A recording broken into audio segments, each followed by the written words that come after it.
Hey y'all. So let's dig in. We read Psalm 1:3 yesterday, and I'm just going to read some from the Psalm 1 book, and then we're going to dig into some things that I see differently this time around studying Psalm 1.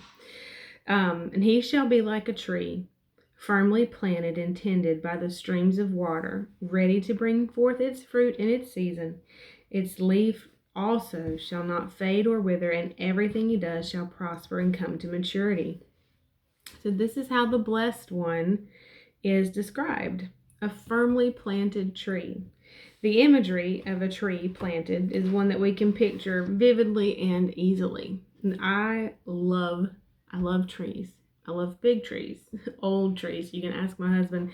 We actually were driving to church Sunday, and we passed a house, and they're cutting a big tree down, magnolias, which tend to be one of my favorites. I was like, why are they cutting that tree down? It makes me so sad when I see big trees cut down. Though I understand sometimes it's necessary. That's neither here nor there. I love the tree. Um, so my favorite tree in the entire world, and if you've been with me for any time, you know what tree it is. It's in my backyard. It's a pecan tree, and it's huge. It's just huge, and it shades our whole backyard and most of the house. It towers over the house. You can see it from the road from behind the house. It's the biggest pecan tree I've ever seen.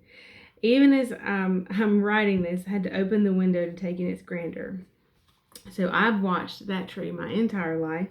We live in the house my grandfather built, and my dad was born in this house, and I grew up in this house, and now my kids grow up in this house, or growing up in this house, and we all play under that tree. My dad played under it.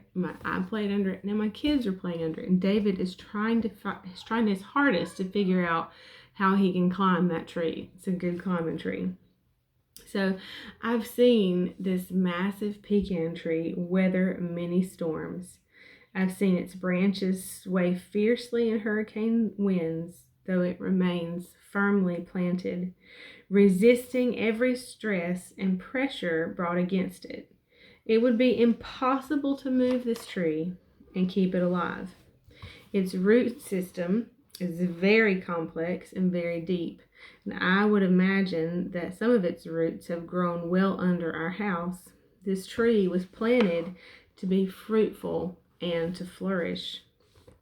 So I want to go through a couple of definitions here. It says, he shall be like a tree firmly planted and tended. So let's look at firmly and planted.